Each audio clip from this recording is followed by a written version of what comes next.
In Baton Rouge, there's 200,000 people. In London, there's 9 million. There's been more murders in Baton Rouge than there has in London. All right, let's jump into this deep dive. We're headed straight to the streets of Louisiana. Baton Rouge and Monroe, to be exact. 2 cities. Yeah.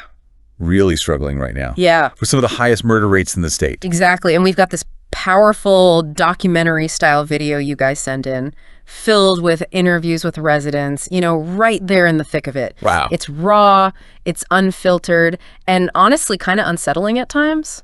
But that's why we're here. Yeah. To understand what it's really like to live there. What are they afraid of? What motivates them? Is there any hope? It's one thing to look at statistics, but to hear these lived experiences straight from the source, I mean, that's where the real insights are. Absolutely. And there's this one quote that just stopped me in my tracks. Yeah. People almost talk about murder on laugh. I mean, is that not wild? It is striking, but, it's likely a form of desensitization. When you're constantly surrounded by trauma, your mind finds ways to cope. Right. It's almost like a defense mechanism. What talent? Exactly. And humor, as strange as it sounds, can be a way of distancing yourself from the pain. Makes sense. But some even say that death might be preferable to their current lives. That's heavy stuff. Yeah, that's a sign of profound despair. It really underscores the urgency of understanding what's driving this cycle of violence, what's making life feel so unbearable for them. Crushing poverty, lack of opportunities, the constant fear. Right. These are the questions we need answers to. Okay, let's dive into this whole street code mentality that's so strong in the video. It's like an unspoken rule book, and retaliation is at the top of the list. Not just expected, but mandatory. There's this chilling phrase, if one dies, somebody else gotta die. A classic example of a vicious cycle. It's all rooted in mistrust and fear. Retaliation fuels more retaliation, and it just never ends. And it's so heartbreaking seeing how young people are getting trapped in this. One of the guys interviewed, just 16 years old, had already been shot in the chest. It's just tragic. Shows the need for early intervention. But then you have this new law in Louisiana allowing 18-year-olds to carry concealed weapons. Oh, yeah, that's been controversial. Huge debate. Right. Supporters say it's self-defense in a dangerous environment, but critics fear it'll just lead to more bloodshed. Do we know what the research says about similar laws in other states? It's a mixed bag, honestly. Some studies suggest an increase in gun violence. Others show no real impact. It's complicated, strong arguments on both sides. Okay, so more guns, an ingrained street code. What's the role of law enforcement in all this? The video shows a heavy police presence in these neighborhoods, but it doesn't seem to be making much of a difference. That's a crucial point. There's this almost absurd scene in the video where the cops show up thinking the film crew is breaking into a house. Yeah, I mean, talk about tension and mistrust. It really does. Suggests the police are seen more as a source of harassment than protection. Residents talk about being stopped and questioned all the time, just for hanging out. Meanwhile, shootings are happening elsewhere. So it fuels that feeling of being trapped. Exactly. And that leads us to drill music. A lot of the interviewees see it as glorifying violence, like a soundtrack to their lives. That's right. The debate about music's influence, particularly genres like drill, has been going on forever. Right. Some argue it desensitizes listeners, maybe even inspires copycat violence. Others say it's just reflecting the reality of their lives. What's your take? Well, you have to acknowledge the potential impact of media, right? But saying it directly causes violence is tricky. The relationship is much more nuanced. I hear you. There's so much raw emotion in these interviews. One guy says, they look at us like we ain't S. You can feel their frustration, the feeling of being judged and misunderstood. It's a feeling of being marginalized, Yeah. us versus them mentality. It's incredibly powerful, and unfortunately, it reinforces the cycle of violence. They want something better, but they feel stuck, like they don't have any other choices. That sense of hopelessness really got to me. There's this one guy, he lost his girlfriend to gun violence. Talks about how it messed him up, but he doesn't see any other way out. Yeah, he says, I'm damaged goods. Tough to hear, especially knowing how young he is. His story really highlights the need for mental health resources, but specifically tailored to these communities. We're talking about trauma on a level most of us can't imagine. It's not just the violence itself, it's the constant threat of it. They talk about always looking over their shoulder, never feeling truly safe, even at home. Right, hypervigilance. It's that state of always being on edge, constantly anxious. It takes a toll on you, mentally and physically. Imagine that stress.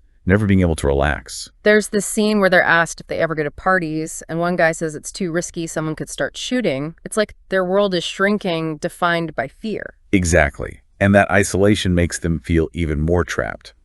When your social circle gets smaller, fewer positive experiences, it's harder to even picture a different life. And then there's the no snitching rule, absolutely taboo. One guy says he'd rather see someone dead than in jail. The no snitching code is complicated, deeply rooted in mistrust of authority and self-preservation. Cooperating with the police is seen as betrayal, putting yourself and your loved ones at risk. So they don't see law enforcement as allies, more like part of the problem. Exactly. Creates this huge barrier to communication, makes finding solutions even harder. That's why community-based approaches are so important.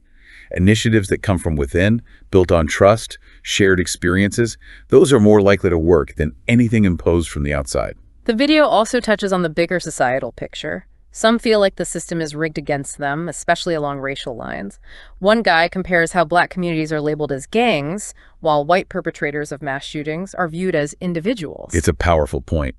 Speaks to that deep-seated sense of injustice and inequality. We have to acknowledge how race and socioeconomic factors play into their experiences with violence and with the criminal justice system. They're also frustrated with how the media portrays them. The focus is always on the violence, the negativity, not on their humanity, their efforts to build a better life. It's a fair criticism. We can't fall into these simplistic narratives.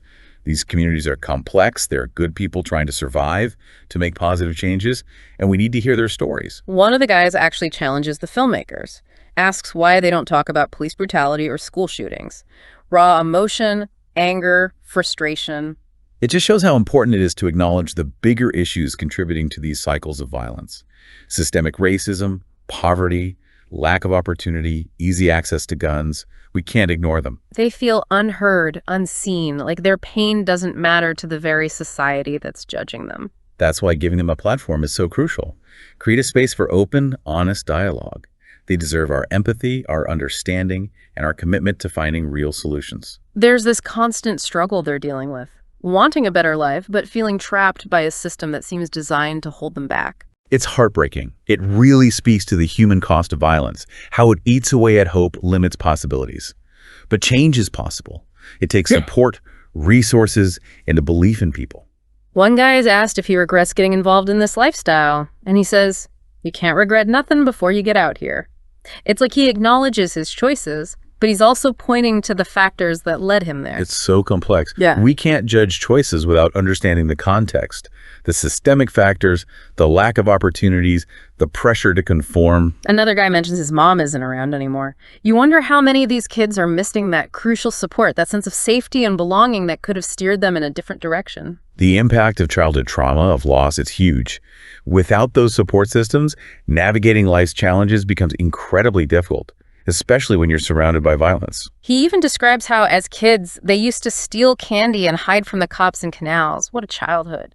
It shows how these cycles start young. We need early intervention programs, support, resources for kids and families in at-risk communities. Break the cycle before it starts. The lure of fast money is a recurring theme. They get it. The temptation is real, especially when jobs are scarce. One guy says he can't picture himself as a professor or an athlete, doesn't fit the mold. It's like he's already limited himself, accepted these societal messages about who he can be. That's the tragic consequence of inequality, right? When you're constantly told you're not good enough, not smart enough, not worthy, it's hard to believe in yourself. Yeah. We need a society that nurtures everyone's potential, no matter their background. This conversation about gun laws was really interesting. They compare the UK with its stricter gun control to the US. And while they acknowledge the UK might be statistically safer, they argue that the violence there is more real, more up close and personal, like knife attacks. That's a really interesting point. Makes you think about violence differently, not just the numbers. The psychological impact, how it plays out in different cultures. Yeah, they definitely feel like they're living in a war zone. Violence is just a part of life. And they're so frustrated with how society reacts or doesn't react to their struggles, pointing out the hypocrisy of condemning their violence while ignoring the violence perpetrated by, those in power. Police brutality, wars. Exactly, that double standard. Being judged by a different set of rules, it highlights the need for a more honest conversation about violence as a whole. They even go as far as to say the government is messing up the Black community, calling out policies that they feel break down families, make it harder for parents to discipline their kids. That speaks to a real sense of disillusionment. We need systemic change. Policies that address poverty, inequality, violence at their root. Invest in education, job creation, affordable housing, mental health services.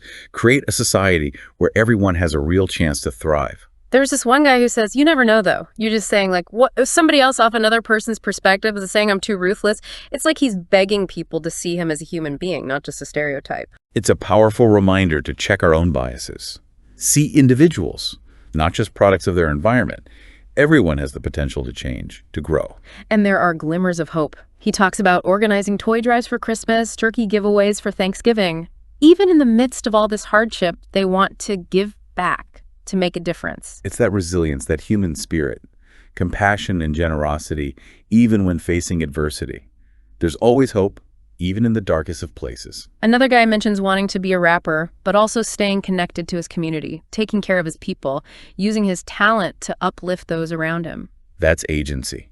Using your voice, your platform to create change.